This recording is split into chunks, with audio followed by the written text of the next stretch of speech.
Welcome to the Writer Reads Mack and Me and Odyssey, Book 1, Mack and Me Origins, Chapter 27, Not Quite as It Seems.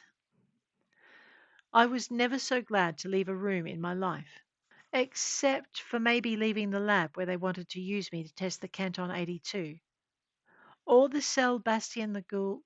Okay, so maybe I'd been happier about other rooms I'd left. Whatever, I was just glad to get out of the ops center too. Mack didn't say a word until he'd taken me out of Bastian's complex to the shuttle he intends to come down in. And boy, was I glad to see that thing, too. I followed him on board and settled into a flight couch across from him. I didn't expect the shuttle door to close or the thrum of its engines coming online. If it hadn't been Mack sitting across from me, or the fact I knew this new craft was his shuttle, I might have panicked. As it was, I still felt a curling of unease. What's going on? Mack stared at me, and I held my breath. This was where his face melted to reveal the bastion beneath, right?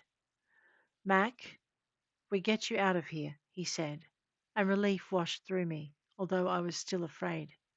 I think he caught the emotion because he leant forward. What is it, Cutter?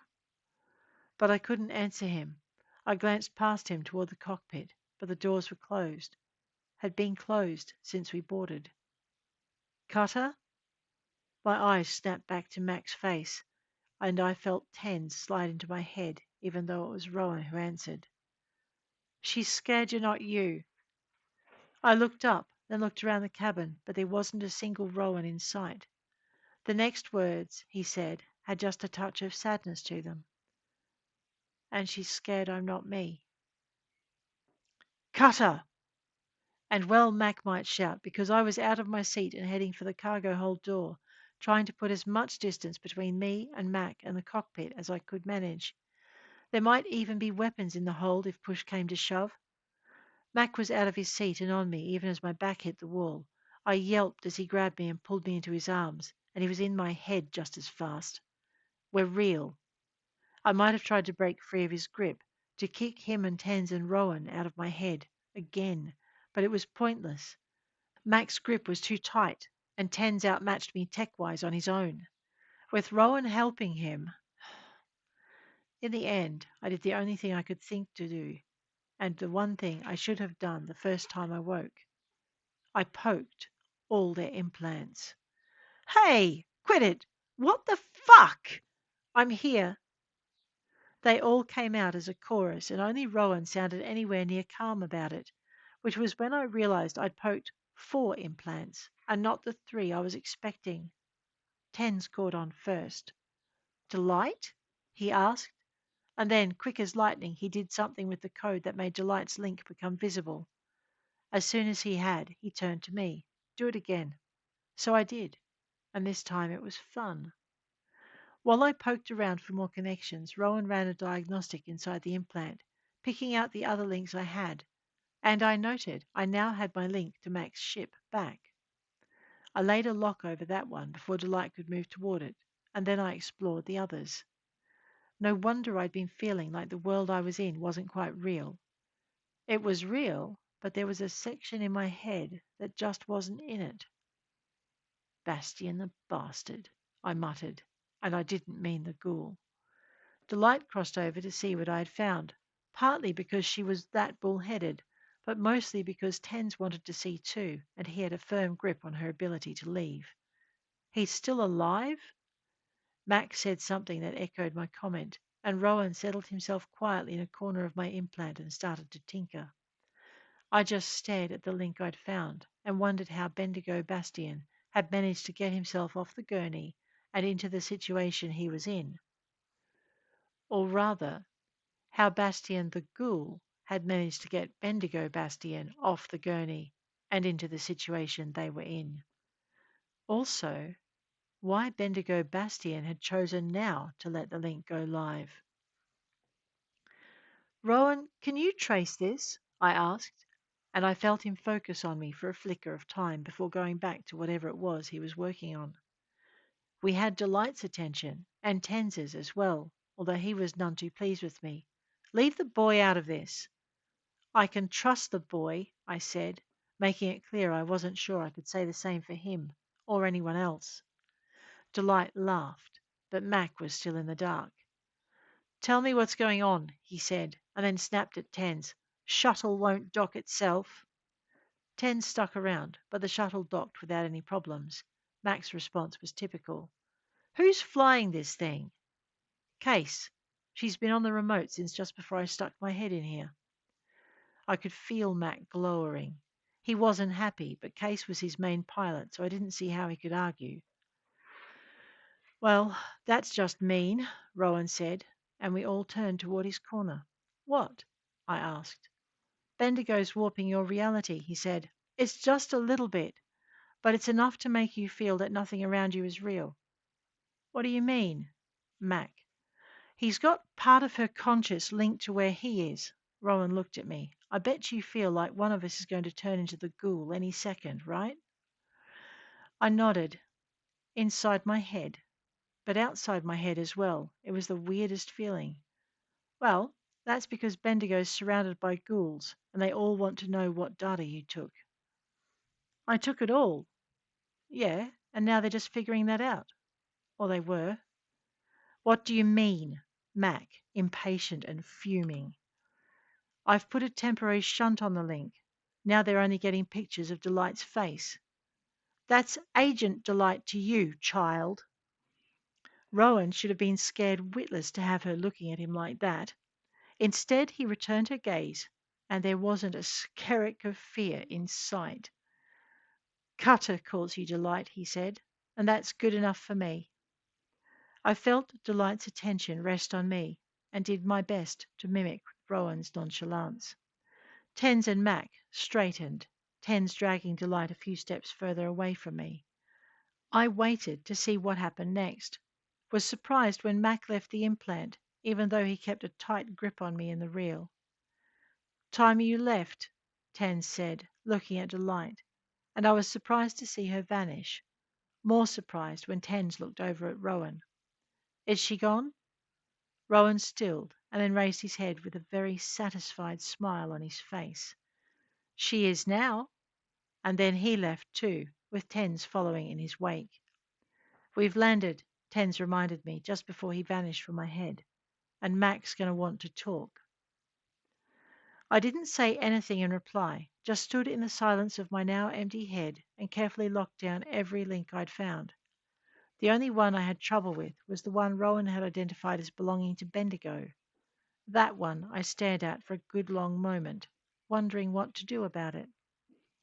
Rowan had rerouted it to a file that scrolled through different images of Agent Delight, but he hadn't been able to undo it or kick Bendigo completely out of my mind. Taking a closer look, I saw that what he'd done wouldn't last very long once Bendigo realized he'd been rerouted, but that I'd be alerted to any changes that occurred.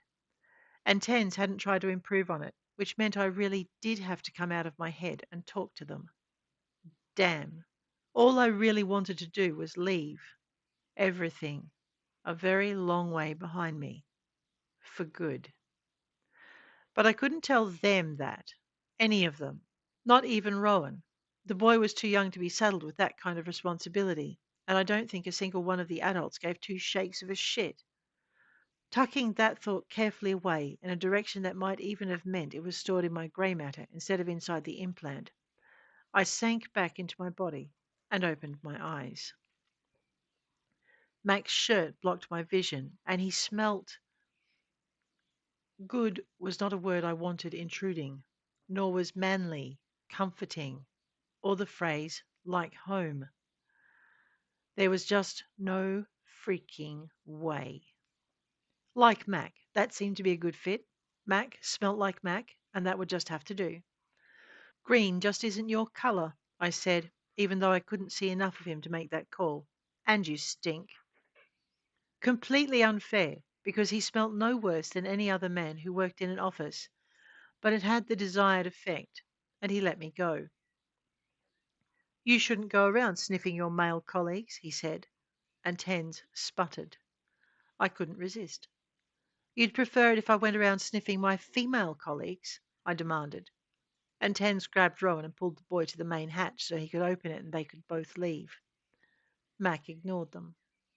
Whatever turns you on, kiddo, he said, and turned to follow Tens and the boy. Whatever turns you on. I stopped him with a single question. What about freedom? Mac turned back around. Not until your internship is over, he said, and then not until your contract with Odyssey is up. Contract? It was news to me. I didn't recall signing a contract. Mac frowned. You did sign a contract, didn't you? I felt the anger I'd held for Odyssey's high-handedness return and grabbed it tight. I'm sure there's a contract with my name on it somewhere. Hmm. Be that as it may, we have to discuss what to do next. I followed him out through the hatch and into the docking bay. My world still didn't feel quite real, but there was nothing I could do about that. There was a piece of my head being held hostage by an asshole, and I was probably going to have to go and get it back. With that firmly in mind, I followed Mac away from the shuttle and into the ship proper. Tens was waiting by the door, and Rowan was nowhere in sight. Tens caught me looking around and answered the question I wasn't going to ask. He's hiding in the engine room, he said. I'll have to dig him out later. Rowan used his limited swear vocabulary and vanished out of my implant, and I realized with a jolt that I hadn't even known the little beggar had been there. Tens gave me a grin, but he didn't seem too happy. I'll give him a lecture on cyber etiquette while I'm at it. I glared at him. Don't bother, I said, sliding past him through the door. With the role models he has, it would be wasted. And I sincerely hoped Rowan wasn't around to hear that. The boy was going to be just fine in the world of Mac and Mr. Light, and that was good. It was also sad to see him stepping away from his sense of right so fast. The Rowan I'd met on Bendigo's ship wouldn't have lasted long in the world he was in. This Rowan? He'd do just fine. It was cold comfort, and I turned through another door after Mac, with Tens following close behind. I was surprised to find we'd entered the ship's cafeteria. I need a caf, Mac said, and breakfast. Breakfast? I thought it was later than that. I try to keep to ship's time rather than shift with the day cycle of every planet we visit, and I couldn't be sure if Mac had read the confusion on my face or if he too had stayed in the implant. And since he didn't clarify, I had no way of being sure. You can eat too, domineering bastard. Although I was hungry and I had forgotten when I last ate. You were out overnight. Fantastic.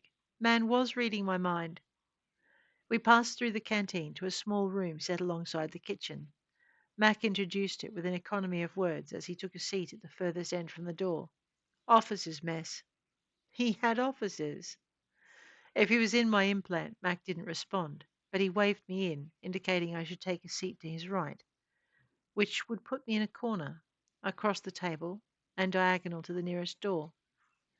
Can't say that was appealing. I took the seat at the foot of the table as far away from him as I could get. Mac sighed. I'd rather not have to shout across the table, he said, and I shrugged. Too bad. Fine, he said, speaking directly in the implant and opening a link for Tens. We'll just have to do it this way then. Tens stepped into the implant and made himself comfortable, and I rested my forehead on the back of my knuckles and sighed.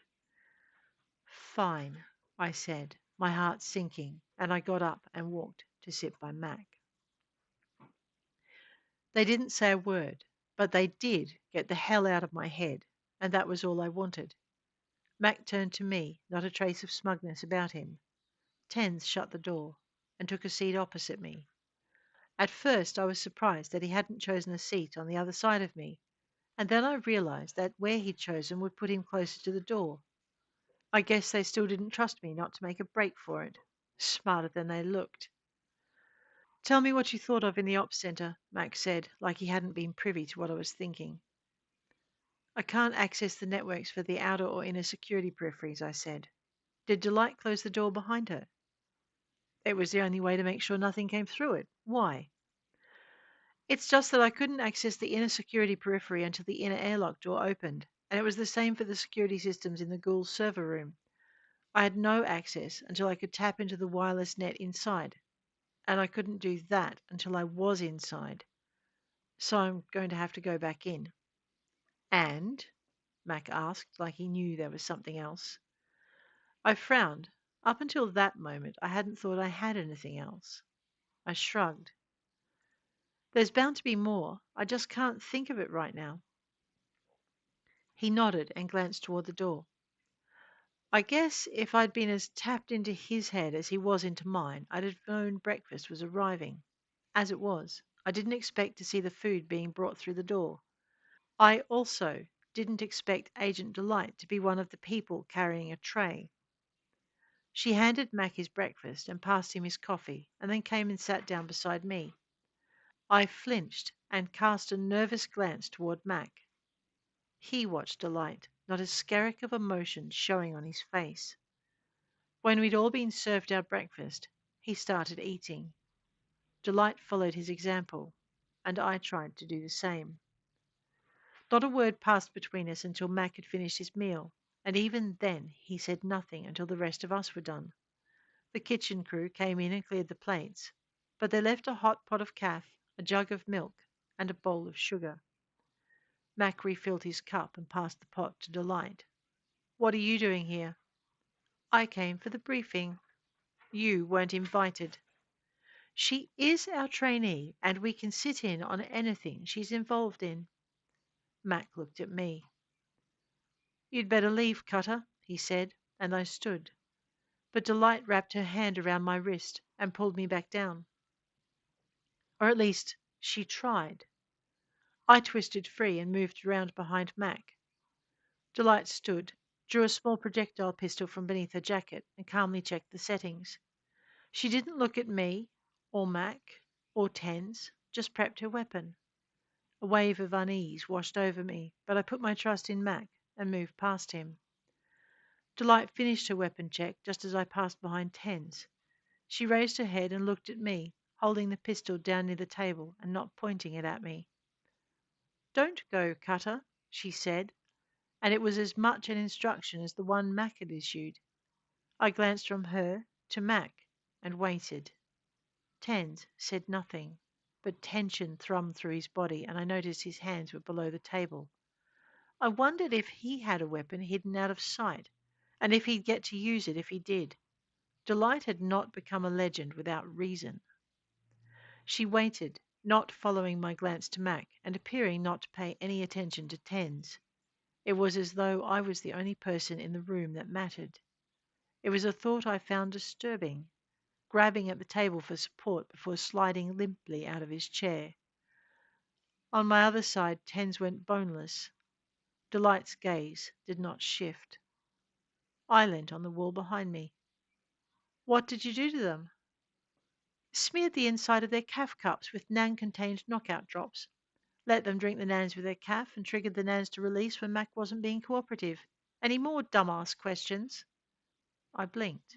Why? Because you and I need a little girl time. Somehow I doubted that, but Delight left me no room to argue, and the silver light of teleportation wrapped around us.